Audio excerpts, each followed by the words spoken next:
Vous écoutez Mystère Radio.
Alors, Villemur, comment trouvez-vous mon Chambertin? C'est un grand seigneur. Oui. J'ai longtemps hésité entre lui et mon Clos Vougeot 55. Ah, j'espère que le Clos Vougeot sera pour la prochaine fois. D'accord.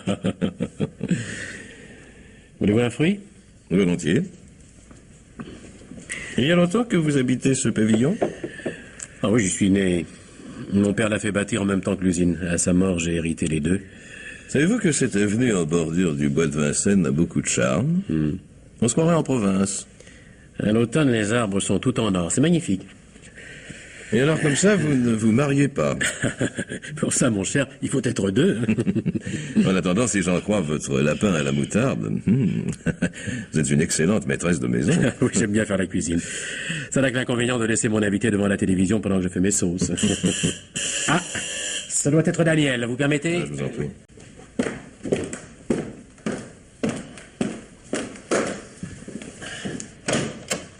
Salut Bernard. Salut vieux, je suis content de te voir. Ça va? Oh non, pas très bien. Mais qu'est-ce que tu as? Si tu pouvais me le dire. Pas de la fatigue, des angoisses. C'est nerveux, mais j'y peux rien. Ah, tu travailles trop. Et si tu continues comme ça? Ah, il faudra bien mourir de quelque chose. Tiens, je te présente mon vieux copain, Daniel Volney, Monsieur Jean Villemur. Monsieur? Tu m'excuses de ne pas t'avoir invité à dîner, nous avions à régler une affaire importante, tu te seras embêté. Mais je t'en prie. Tu m'as apporté ton manuscrit? Voilà. Merci. Parfait. Mais je tenais à l'avoir ce soir parce que je vois l'éditeur demain matin à 9h. Oh, il va te le prendre, j'en suis sûr. Oh, qu'il le lise d'abord. Allez, tiens, offre-moi un petit coup de ton Chambertin, là. Et après, je file. Non, pas question, nous prenons le café chez Gilbert.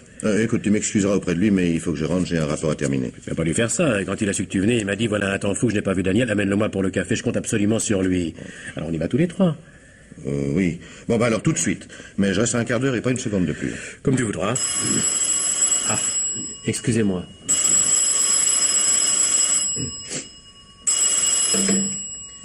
Allô? Allô? Allô, Bernard? Oui, c'est moi, bonsoir. Je vous dérange? Jamais, vous le savez bien. Comment ça va? Un petit peu mieux? Oh, pas trop, non. Mais vous avez pris les gouttes que je vous ai indiquées. Oui. Oui, alors persévérez et la prochaine fois, je reprendrai votre tension. D'accord. Vous me téléphonez pour... Eh bien, pour savoir comment vous alliez. Simplement? Oui, tout simplement. Oh, mais c'est trop gentil. Je n'aimais pas votre nervosité l'autre soir. Oui. Quand je vous entends, je me sens merveilleusement bien. Oui, l'idéal serait de vous avoir toujours auprès de moi. Ne demandez pas l'impossible. Ça ne devrait pas être tellement impossible. Allons, dites pas de bêtises. Un de ces jours? Oui, je vous appellerai demain. Si vous voulez. Bonsoir. Bonsoir. Inutile de demander si c'était Hélène. C'était Hélène. Comment va-t-elle? Très bien. Bon, excusez-nous, Villemur, nous parlons d'une de nos jeunes amies. Oui, une fille assez formidable d'ailleurs. Interne des hôpitaux, belle, intelligente, courageuse. Ah, ça, c'est celui qui l'épousera. Oui, en tout cas, que ce soit toi ou un autre, c'est pas pour ce soir. Hein. Alors, si tu veux bien, on file chez Gilbert. Bon, filons chez Gilbert. Allez.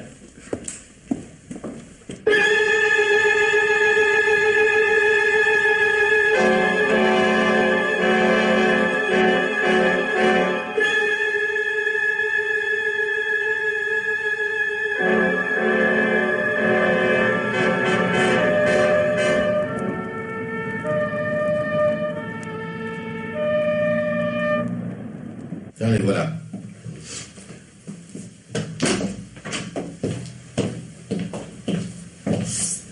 Commissaire divisionnaire Masseret, messieurs, qu'est-ce qui se passe? Si vous voulez bien entrer dans ce bureau, c'est vrai.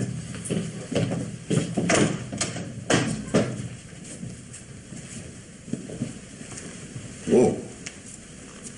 Il est mort? Vous avez un coup de poignard dans le cœur. Le corps est encore tiède, ça ne date pas de longtemps. Qui est-ce? Gilbert Larocque, un ami. Nous sommes ici chez lui. Qui êtes-vous, messieurs? Bernard Guéret. Gilbert était le directeur technique de mon usine, un vieux copain de promotion. J'habite le pavillon d'à côté. Mes amis étaient chez moi, nous étions invités à venir ici prendre le café. Nous avons d'abord été surpris de trouver la grille du jardin ouverte. Nous traversons le jardin, nous sonnons, pas de réponse, pas de lumière. Nous faisons le tour et nous entrons par la cuisine. Gilbert était dans le bureau. Oui, j'ai vu tout de suite qu'il était mort. Oui, nous vous avons téléphoné. Morel, tu fais le nécessaire pour le labo. René, tu veux noter l'identité de ces messieurs? Vous êtes... Bernard Guéret, industriel à Vincennes. J'ai une usine de matériel électrique. Et vous, monsieur? Jean Villemur, ingénieur conseil. Et moi, Daniel Volney, conseiller référendaire à la Cour des comptes. Je vous remercie. Voyons.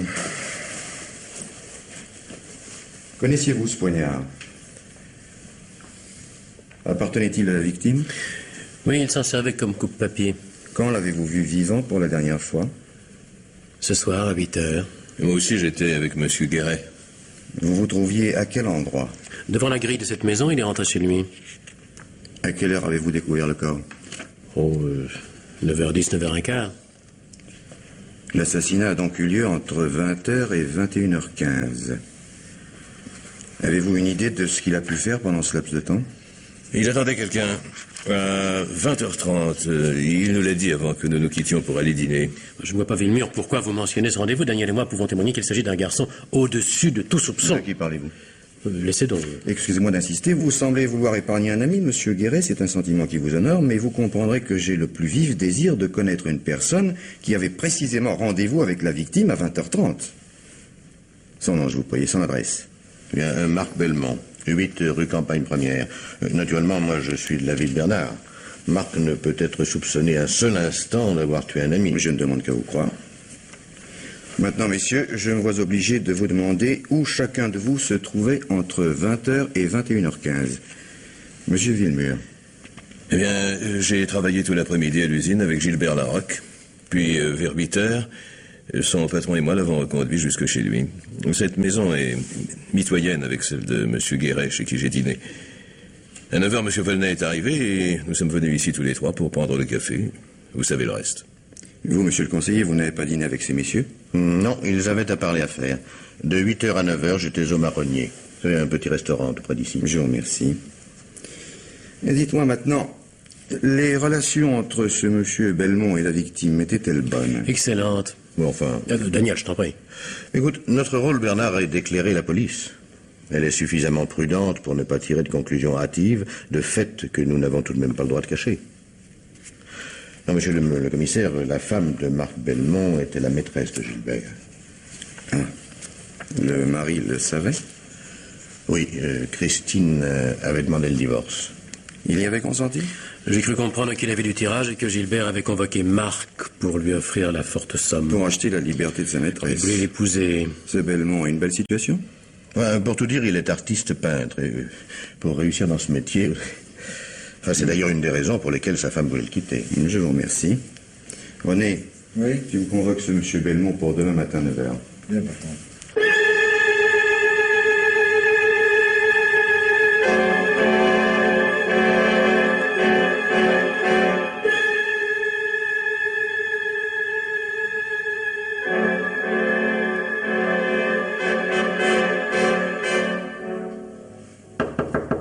Entrez, Commissaire Masseret, s'il vous plaît. c'est moi. Bonjour, monsieur, je suis Marc Belmont. Ah, très bien. Asseyez-vous. Merci. Vous êtes artiste peintre, m'a-t-on dit. Oui. Vous vous intéressez à la peinture? Ma misère, oui. Vous en faites vous-même? Quelquefois le dimanche. Un jour, j'ai visité une exposition des artistes de la préfecture. Oui. Eh bien, il y avait sur la quantité quelques toiles remarquables. Oh, pardon. Ne vous gênez pas, je vous en prie. Mais si vous le voulez bien, nous allons quitter la peinture pour l'assassinat, considéré également comme un des beaux-arts. Il s'agit, vous n'en doutez pas, n'est-ce pas, de l'assassinat de votre ami Gilbert Larocque. Ne m'en parlez pas. Parlons-en, au contraire. Je viens d'apprendre la nouvelle par le journal. Que s'est-il passé? Ah, ce serait plutôt à vous de me le dire. Moi? Oui. Pourquoi? Vous n'aviez pas rendez-vous avec lui hier soir? Première nouvelle. Gilbert Larocque a déclaré à 2 personnes dignes de foi qu'il vous attendait chez lui à 20h30. Non, mais qui sont ces plaisantins? Messieurs Guéret et Villemur. Villemur connaît pas. Et Guéret, vous connaissez? Très bien. Le croyez-vous capable de mentir? Non, mais je ne m'explique pas. Vous niez donc être allé hier soir à 20h30 voir Gilbert Larocque dans son pavillon de Vincennes. Formellement? Alors à cette heure-là, où étiez-vous? Dans mon quartier, j'ai beaucoup travaillé et j'ai fait à pied le tour du cimetière Montparnasse. Ah oui? Quelqu'un pourrait en témoigner? Ah non. Si j'avais pu prévoir, Ouais, donc pas d'alibi. je le regrette bien. Je vous rassure tout de suite. Quelqu'un vous a vu. Hein? Pas autour du cimetière Montparnasse. Où alors? Vous n'avez pas reconnu le gros monsieur qui attend dans le couloir? Non? Lui vous a reconnu. Quand vous êtes entré, il me faisait dans votre dos des signes éloquents. Nous allons vous mettre en présence l'un de l'autre. Monsieur Vaison, s'il vous plaît. Voilà. Ah, commissaire. Je commençais à piaffer. Vous avez compris mes signes, hein, c'est lui. Il a d'ailleurs la même canadienne et les mêmes gants qu'hier soir. Mais qui est cette personne? Hier soir, en sortant de chez M. Larocque. Il n'a peut-être pas bousculé, non? Les yeux hagards. À peine si vous vous êtes excusé. Puis vous avez filé comme si vous aviez déjà la police aux fesses. Moi? Oui, vous. Vous n'allez pas me traiter de menteur parce que alors mon petit gars, ça irait mal, hein? Je promenais mon chien après le dîner.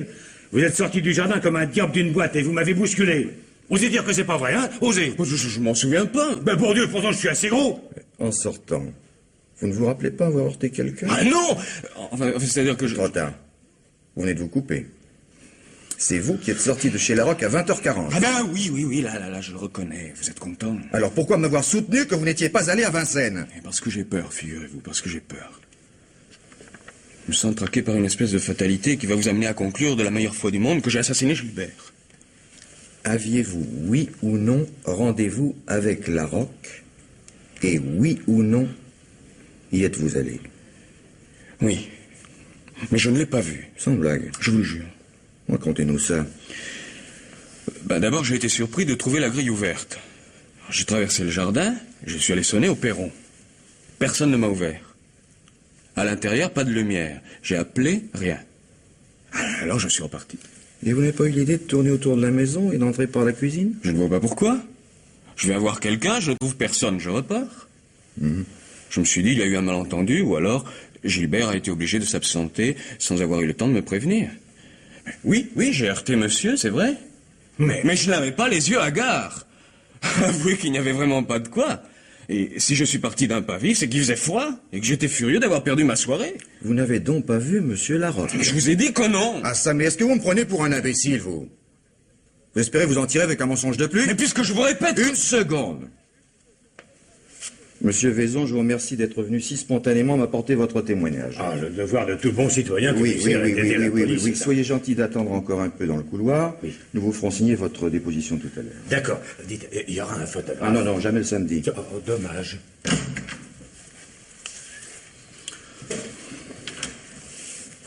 À nous deux maintenant. Quel était, monsieur Belmont, le but de votre rendez-vous avec Larocque? Ça ne vous regarde pas. On n'est pas ce ton, voulez-vous? Je suis nerveux, excusez-moi.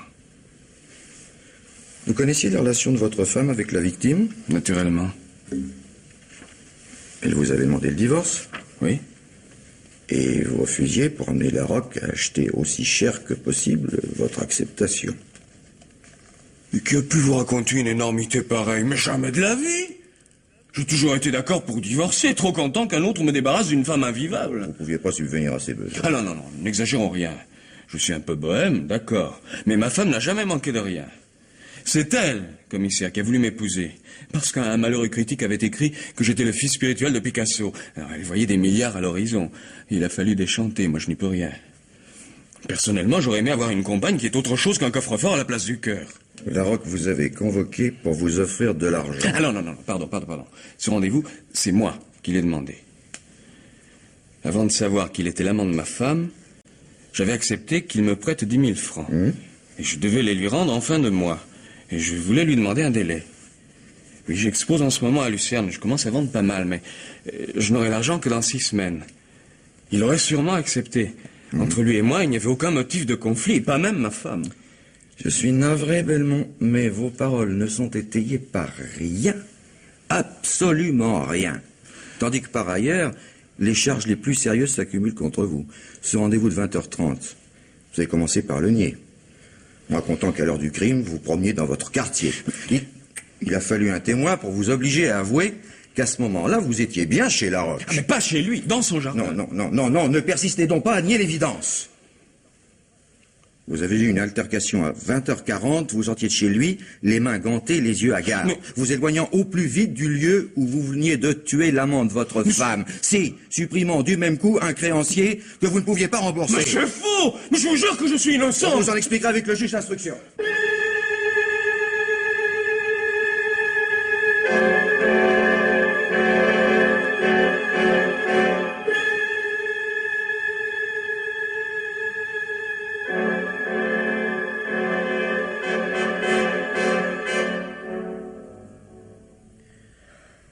Voilà, ma pauvre Hélène.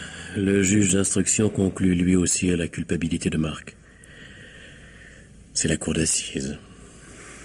Mais en mettant les choses au pire, que risque-t-il? 20 ans de réclusion. Mais c'est pas possible, voyons. Je connais Marc. Il est incapable de tuer un homme, même sous le coup de la colère. Un moment de folie, peut-être. Mais des aliénés, Bernard, j'en vois toute la journée. Je peux vous assurer, moi, que Marc est parfaitement sain d'esprit. Non, il s'est passé autre chose. Il s'est sûrement passé autre chose. Quoi? Comment le savoir? Enfin, je vous remercie. Vous êtes gentil de vous être rendu si vite à mon appel. J'avais hâte de savoir. Vous aimez beaucoup Marc? Oui. J'ai pour lui une grande affection. Il était très seul. Nous sortions souvent ensemble. Nous visitions des expositions, nous allions à des concerts. Nous nous passions des bouquins. J'aimais son humour, sa finesse. Peut-être aussi ses réactions de grand gosse naïf. Tout ce que déteste sa femme. Oui. Il va vous manquer. Beaucoup. Hélène, quand vous vous sentirez seule, appelez-moi. Oui, merci. Je suis prêt, moi aussi, à aller voir les tableaux, à écouter de la musique, vous m'apprendrez. Ça vous ennuierait beaucoup. Je m'y mettrai. Vous savez bien que, pour vous, je serais capable, je ne sais pas moi, d'apprendre l'histoire de l'art par cœur et d'acheter tous les disques. Mais je n'en demande pas tant. Hélène, si vous le vouliez, je me sens tellement capable de vous rendre heureuse. Mais il est temps de vous marier, que diable. Quand vous rentrez de l'hôpital, vous n'aimeriez pas retrouver un compagnon attentif, tendre, sur qui vous pourriez compter. Un jour, vous m'aviez confié votre rêve. Créer une clinique modèle pour les enfants inadaptés. Cette clinique, je vais bientôt être en mesure de vous l'offrir. Voyons, qu'est-ce que vous racontez? Voici bientôt 10 ans, Hélène, que je travaille sur des accumulateurs ultra-légers. Mes derniers essais sont décisifs, ce n'est plus qu'une question de semaines. Grâce à mon invention, le public va posséder la voiture électrique sans carburant, puissante, rapide, silencieuse. En 3 minutes et pour un prix dérisoire, n'importe quelle station rechargera vos accumulateurs pour un parcours de 300 km. Vous imaginez bien cette révolution dans le monde automobile et les contrats que je signerai avec les constructeurs. Les résultats financiers seront incalculables. Voilà, Hélène, ce que je peux vous offrir. Je m'en réjouis pour vous, Bernard. Et je vous envie à la pensée de tout le bien que vous pourrez faire avec tant d'argent. Mais il ne tient qu'à vous d'en disposer. Ah, mais je ne peux pas encore vous répondre. Tout ça est si grave. Je vais d'abord terminer ma thèse. Après, nous en reparlerons. Pas avant. Encore attendre. Je n'endors plus, moi. Eh bien, vous allez avoir tout le temps nécessaire pour vous soigner, pour retrouver un équilibre compromis probablement par un excès de travail. Il ne faudra rien négliger pour cela, Bernard, dans votre intérêt et dans le nôtre. Dans le nôtre. Oui, vous avez raison. Mais que faut-il faire? Ce que vous m'avez donné jusqu'ici a été inefficace. Vous ne pouvez pas m'indiquer quelque chose qui me délivre radicalement de cette fatigue, de ces angoisses? Il y a bien un nouveau produit américain qui donne de bons résultats. Bien, alors essayons-le. Vous en avez ici? Chez vous, peut-être? Oui. Qu'est-ce que c'est?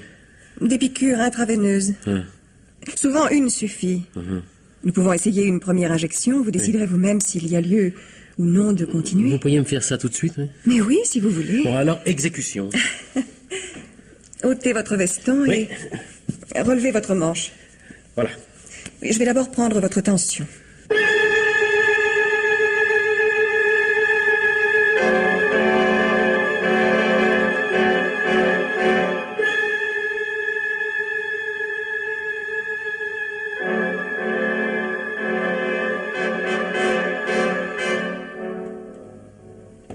Bonjour, monsieur le juge.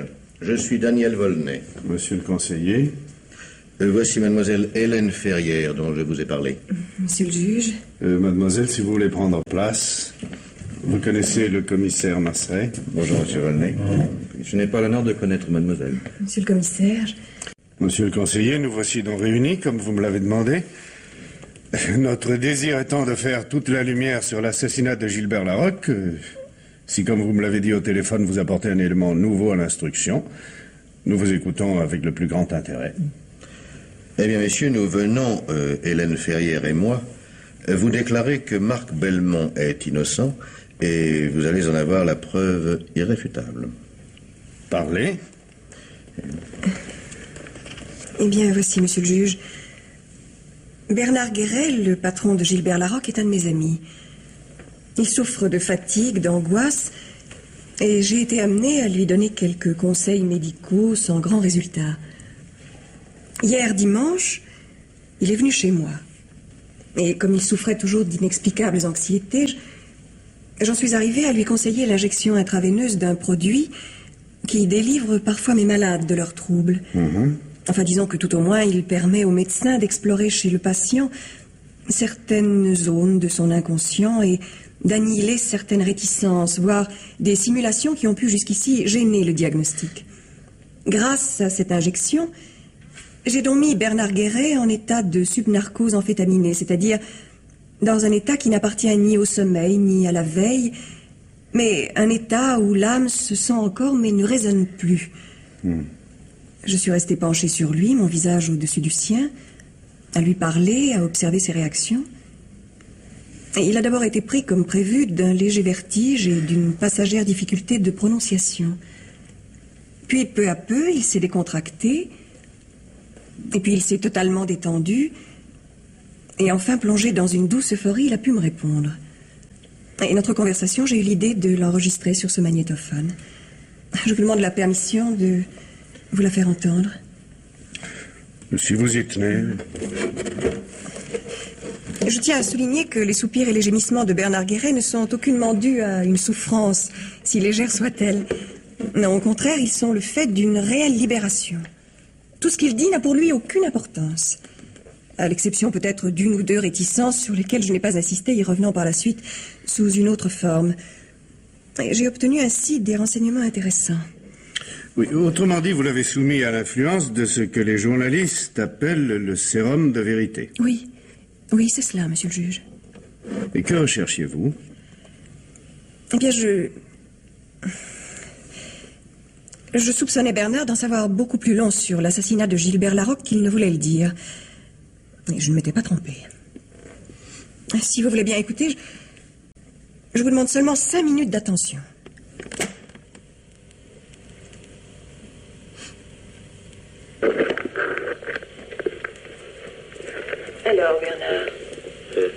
Comment vous sentez-vous? Étourdi. Un petit peu étourdi. Oui, c'est normal, ça va passer. Comment ça va? Hein? Oh, mieux. Beaucoup mieux. J'ai l'impression de faire du vol à voile. Vous en avez déjà fait? Oui, autrefois. Vous me l'avez jamais dit. Il reste encore tant de choses à vous dire. Du vol à voile, oui, c'est ça, oui. Le ciel est bleu. Quelques petits nuages blancs, le vent glisse, glisse. C'est agréable? Oh, très. Emmenez-moi. Je peux pas. Bernard, je suis contente. Je pense à votre travail. Cette voiture que l'électricité va faire courir dans le silence, comme un conte de fées. Cette fortune, pour moi tout seul. Une telle invention. Je vais finir par croire que vous êtes un génie. Pas moi. Pas moi. Le génie, ce n'est pas moi. Ah. Qui alors? Je le déteste. Je l'ai toujours détesté. En boîte, il réussissait toujours tout. Il réussissait tout, toujours. Et encore, il possédait la femme de sa vie. Et moi, non. C'est lui. C'est lui, le génie. De qui parlez-vous? Est-ce que je le déteste encore maintenant? Oh non, oh non. Il est parti loin. Loin, loin. C'est de Gilbert que vous parlez? Gilbert? Ah oui, c'est vrai, il s'appelait Gilbert. Vous voyez, même son nom n'existe plus. Je reste tout seul. Gilbert a beaucoup travaillé à votre invention, n'est-ce pas? Je lui disais, tu y laisseras ta peau. Il y a laissé sa peau. En somme, c'est lui l'inventeur. C'est lui qui a trouvé tout seul toutes les formules. Naturellement, puisque je vous le dis. Il faut me croire. Ah, Hélène, nous restons tous les deux seuls. Oh, cet argent, tout cet argent. Bernard, ce n'est pas Marc Belmont qui a tué Gilbert, n'est-ce pas? Bernard, il faut me répondre. Celui qui a tué Gilbert, ce n'est pas Marc. Il s'est cassé le nez contre la porte fermée. Comme Daniel, comme moi, comme Villemur. Tous les quatre, on s'est cassé le nez.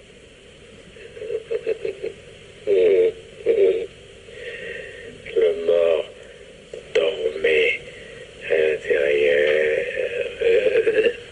Et donc pas Marc qui a tué Gilbert. Puisque je vous dis que non, il faut me croire. Personne ne l'a tué. Personne. Il s'est suicidé? Mais non. Ah, et puis, laissons tous ces gens, ils nous ennuient.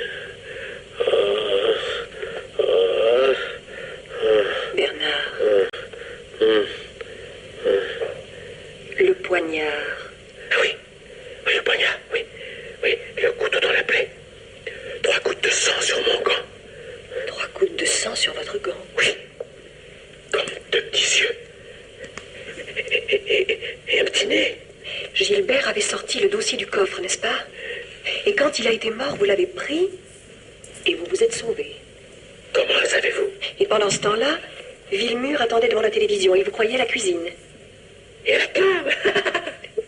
Et ce gant, votre gant avec les 3 gouttes de sang, qu'est-ce que vous en avez fait? Un petit bateau au fil de l'eau.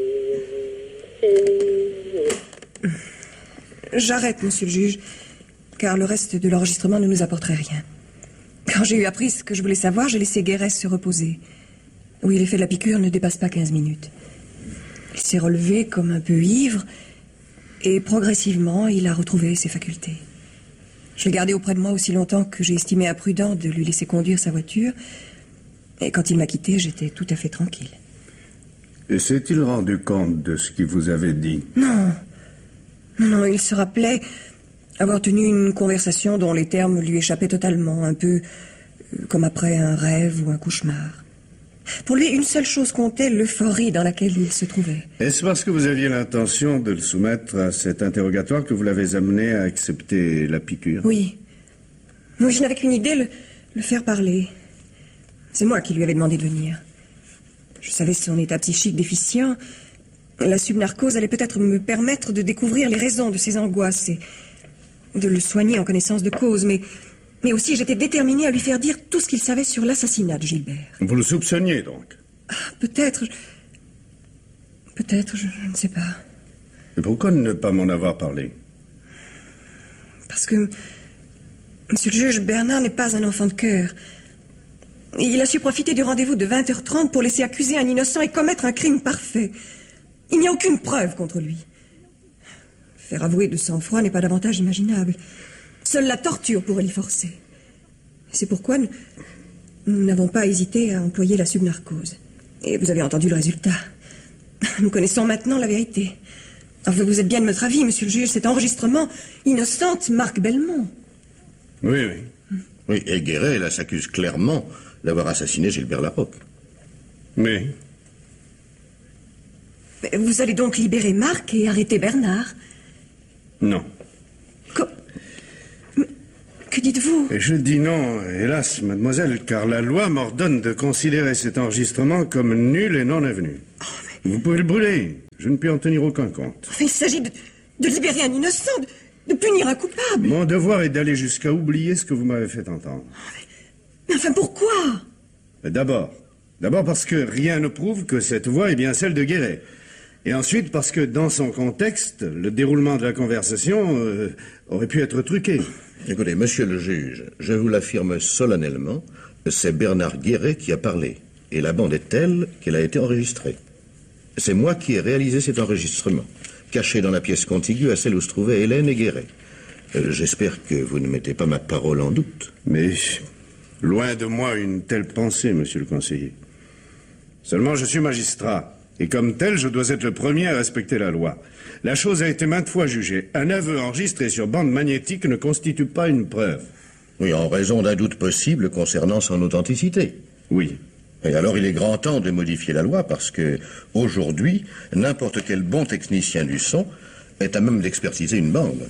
Aussi bien en ce qui concerne la voix que les coupures, collages et réenregistrements éventuels. Enfin, c'est l'enfance de l'art. Enfin, le problème ne me semble pas, monsieur le juge, de savoir avec quoi on a enregistré. Mais ce qu'on a enregistré et dans quelles conditions? Enfin, pourquoi proscrire un moyen mécanique alors que, pour la recherche d'indices matériels, toutes sortes de procédés scientifiques sont admis?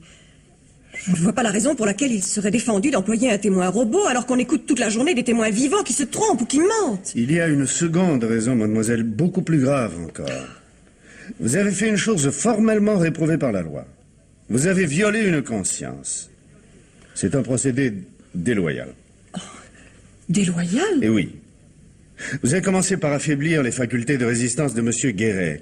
Puis, l'ayant mis dans l'impossibilité de lutter à armes égales, vous avez sondé sa pensée et tenté de faire remonter du tréfonds de son être des choses qu'en état normal il vous aurait cachées.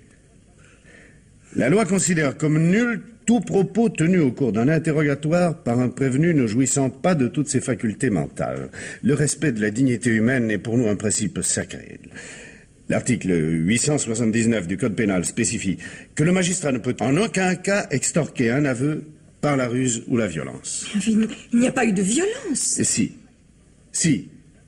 Votre procédé est le même que celui de la torture, puisque tous deux ont pour but d'annihiler les facultés de résistance du prévenu. Alors vous préférez un adversaire qui vous dit sciemment des mensonges? Je lui laisse ses armes, mademoiselle. Et le mensonge en est une. Et le code est à ce point formel qu'avant d'interroger un prévenu, le magistrat ne peut en aucun cas lui faire jurer de dire la vérité. Chaque fois que cela s'est produit, la Cour de cassation a annulé la sentence. C'est aberrant. Enfin, mademoiselle. Qui vous prouve que les aveux recueillis sur cette bande ne sont pas les fruits d'une imagination troublée par le produit injecté? Ah, vous avez plongé votre patient dans une sorte de rêve. Qui n'a rêvé, au moins une fois dans sa vie, avoir volé ou tué son voisin? Qui n'a rêvé d'une noyade ou d'un accident imaginaire? Et les gens qui rêvent tout haut, que de sottises ne disent-ils pas? Vous avez fait plus. À plusieurs reprises, vous avez été agent provocateur, en l'amenant à répondre, mais oui, sur des détails qui, à ce moment-là, ne hantaient même pas son esprit. Enfin, s'il n'avait pas tué son ami, croyez-vous qu'il aurait répondu comme il l'a fait? Mais enfin, monsieur le juge... Enfin, moi, si vous me soumettiez à un tel interrogatoire pour savoir si j'ai tué à Palma de Majorque un capitaine nommé Fernandez, rien ne pourrait remonter de mon subconscient puisque je ne connais aucun capitaine espagnol et que je ne suis jamais allé à Palma. Mais bref, que voulez-vous? Que j'arrête Guéret et qu'il soit condamné à 20 ans de réclusion sur la seule foi de cet enregistrement, parce qu'il n'avouera jamais, il n'y a aucune preuve contre lui, pas d'empreinte sur le poignard, quant au gant, il est au fond de la Seine. Et non, croyez-moi, ce n'est pas ainsi qu'on peut rendre la justice. Tenez, j'ai là, dans un dossier sur le pain total, une protestation à laquelle je souscris entièrement. Voici, elle émane de 2 sommités de la faculté de médecine. Ils disent entre autres ceci, tenez. L'exploration du subconscient d'un prévenu par un expert à l'aide de moyens pharmacodynamiques est inadmissible. Nous les acceptons à titre purement médical en tant qu'auxiliaire du diagnostic, mais l'expert ne peut en aucun cas faire état des révélations obtenues sous l'influence de ces substances fabriquées. Personne n'a le droit de priver un inculpé de son libre arbitre. Nous n'accepterons jamais des méthodes qui utilisent la chimie pour savoir si oui ou non il faut punir un être humain, car le droit français ne présente aucune équivoque quand il pose pour principe que tout individu est présumé innocent. Mais enfin, monsieur le juge, êtes-vous resté impassible quand vous avez entendu le coupable avouer son crime? Mes réactions d'homme privé ne regardent que moi, mademoiselle. Le magistrat que je suis ne devant considérer qu'une chose, cet aveu a été obtenu par un moyen déloyal. Ah non, monsieur le juge, je n'accepte pas ce... Mais il faudra vous y résoudre. Et admettre une fois pour toutes l'obligation dans laquelle je me trouve d'employer des méthodes dépourvues d'ambiguïté. Un jour, le juge d'instruction Moreau a été désavoué rien que pour avoir déguisé sa voix au téléphone. Un autre l'a été dans l'affaire de Tulle, pour avoir fait appel à l'hypnotisme. Et la correspondance. Quelles que soient les difficultés de l'enquête, la gravité du crime, l'abjection du criminel, il est interdit de violer le secret d'une lettre. Émile Augier a dit, rappelez-vous, il est une chose plus inviolable qu'un coffre-fort, c'est le cachet d'une enveloppe, car il est fragile. Oui, je sais. Il est également interdit de pénétrer sans mandat chez un citoyen et de surprendre une conversation téléphonique par table d'écoute. Et Dieu sait pourtant si la police s'en prive. Attention. Les fonctions de policier et celles de magistrat instructeur ne sont pas sur le même plan. Oui. Le policier est un enquêteur, en contact direct avec le crime et les criminels. Le juge, lui, est placé, excusez-moi, serait sur un plan plus élevé. Il ne s'agit plus de police, il s'agit de justice. Un juge d'instruction qui s'affilierait à une bande de truands pour en faire avorter les projets se couvrirait de discrédit. Mais le gendarme Mallet, qui de cette manière a sauvé au XIXe siècle les caisses de la ville de Brioude, n'a fait que son devoir. Bien que les déguisements fussent formellement interdits à la gendarmerie. Ils le sont toujours d'ailleurs. Bon, enfin, puis-je savoir, monsieur le juge, ce que vous comptez faire? Mais rien que mon devoir. Vous pouvez emporter cet enregistrement. Je ne l'ai jamais entendu. Et, enfin, avec ce que vous savez maintenant, vous n'allez pas libérer un innocent? Non. Et j'ai pas besoin de vous dire à quel point cette réponse peut m'être pénible. Notre métier aussi a ses drames. Mais alors que faire? Nous en remettre à la décision des jurés. À moins que d'ici là intervienne une preuve légale de l'innocence du prisonnier. Ce que je souhaite plus encore, c'est l'aveu du coupable. Mais obtenu autrement que par des moyens proscrits par la loi. Alors, ceci dit, je vous prie de bien vouloir m'excuser. Et l'autre affaire m'attend. À bientôt, j'espère. Mais oui, à bientôt certainement, monsieur le juge. Messieurs.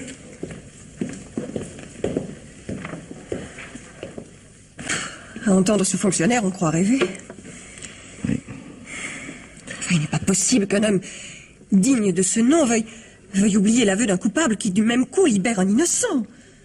il ne peut pas en rester là. Il doit y avoir quelque chose à faire. Oui, mais attention, voilà le commissaire. Eh bien, commissaire, que pensez-vous de notre visite? Votre enregistrement a apporté au juge des éléments dont il ne peut malheureusement pas tenir compte. Et je le connais, il en souffre beaucoup. Oui. Mais moi, je ne suis qu'un policier. Et je peux encore agir. Je reprends l'enquête. Lorsque j'en ai parlé au juge, il m'a regardé en souriant et n'a pas répondu, qui ne dit mot consent. Visiblement, ma proposition répondait à son désir. Alors vous repartez à zéro? Ah, non! Moi, je repars de l'enregistrement. Nous allons le réécouter ensemble et en tirer tout ce qui peut nous servir. Mais à quoi? À faire avouer le coupable.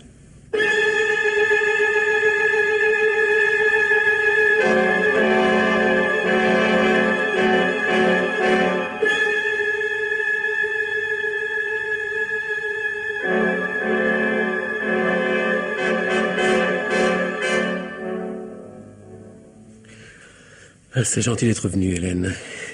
Avez-vous dîné? Oui, oui, merci. Alors, qu'est-ce qui se passe? Je voulais vous voir au sujet d'hier. Oui, j'ai beaucoup pensé à la piqûre que vous m'avez faite. Vous avez éprouvé des malaises? Non, aucun, non. Dites-moi, quand j'étais sous l'influence du produit en question, nous avons bavardé? Oui. Et qu'avons-nous dit? Vous ne vous souvenez pas? Le peu qui flotte dans ma mémoire m'incite seulement à croire que vous avez abusé de ma confiance. Comment s'appelle le produit utilisé pour cette piqûre? Le nom scientifique ne vous dirait rien. Appelons-le, si vous voulez, sérum de vérité. C'est bien ce que je pensais.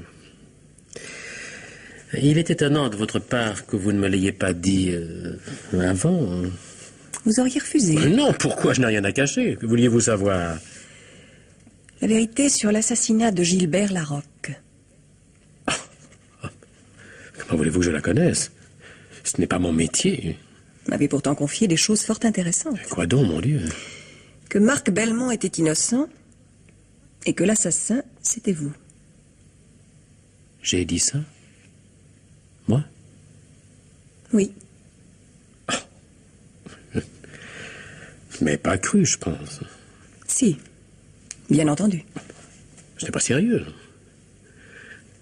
Figurez-vous que, connaissant assez mal ces questions, je me suis documenté cet après-midi et je suis étonné de vous trouver en opposition avec la justice qui, elle, ne tient aucun compte des paroles prononcées sous l'effet de cette... comment appelez-vous cela? Subnarcose. Je ne pense pas que vous ayez perdu votre temps à aller raconter de telles sottises au juge d'instruction. Il est bien dommage qu'il n'en tienne aucun compte. Je veux espérer qu'un jour très proche, il sera permis de placer dans l'état de subnarcose toute personne sérieusement soupçonnée. Non pour l'accuser ensuite, mais pour utiliser certaines indications qui, elles, pourront mener à des preuves admises par la loi. Quand il s'agit de libérer un innocent, j'estime, moi, que tous les moyens sont bons. Et alors? Alors, je suis partie de ce que vous m'avez raconté.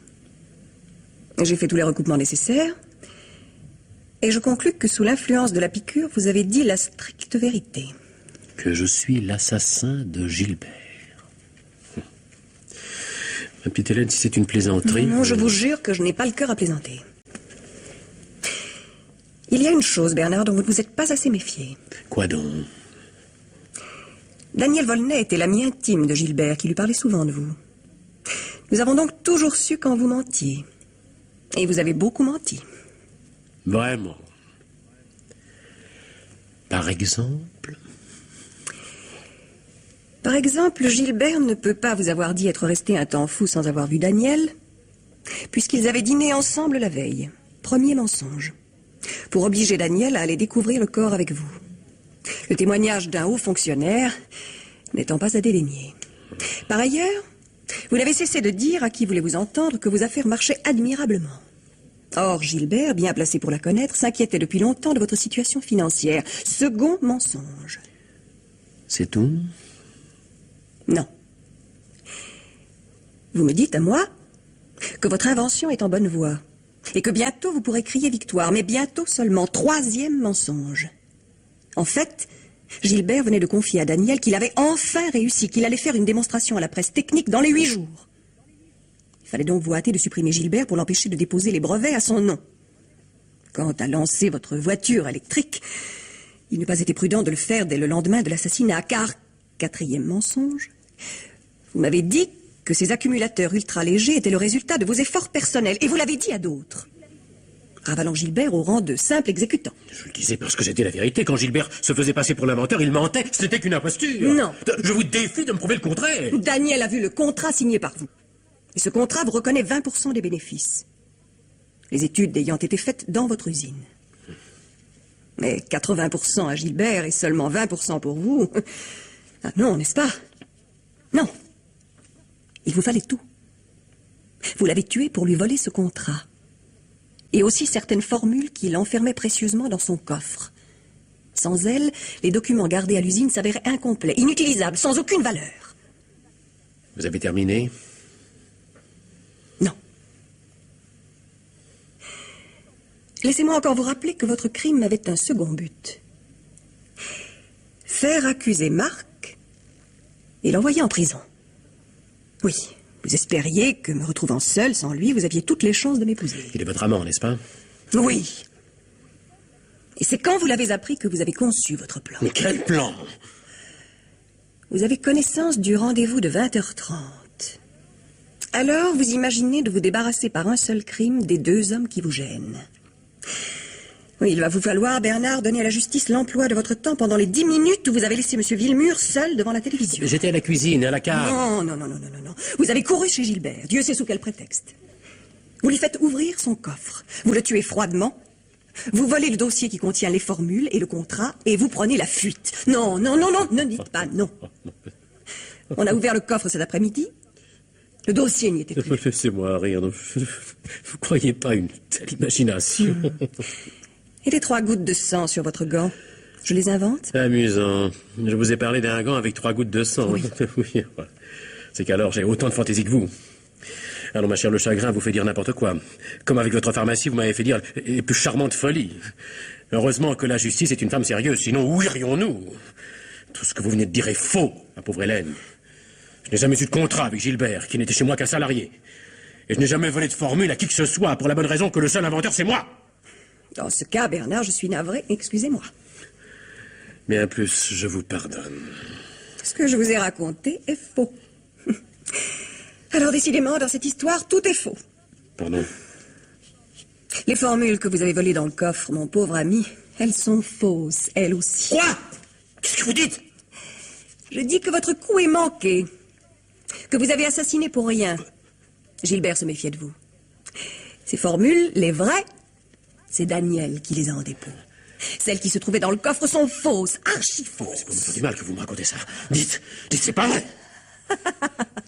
Assassin et voleur pour rien. Pour rien? C'est pas possible, ça. C'est pas possible. Et si. Vous avez perdu sur tous les tableaux. Voilà aussi pauvre qu'avant. Et maintenant, vous allez être arrêté. Vous n'avez pas de preuves. Vous n'en aurez jamais. Si, monsieur Guéret. Nous en avons une maintenant. Ce commissaire, mais de quel droit? J'ai tout entendu, figurez-vous. Votre affolement en apprenant que les formules sont fausses équivaut à un aveu. Comment? Vous avez tué pour voler. Et quand vous vous voyez rouler, vos nerfs craquent. Vous montrez votre vrai visage. Merde. Tendez-moi vos poignets vite. J'ai idée que le juge d'instruction va être ravi de vous voir.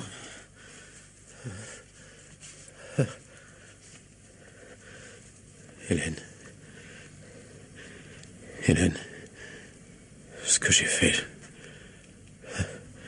c'était pour vous. Et moi, Bernard, il faut que je vous demande pardon. À moi? Oui. Je vous ai menti. Gilbert n'a jamais donné en dépôt ces formules à Daniel. Celles que vous avez volées étaient les bonnes.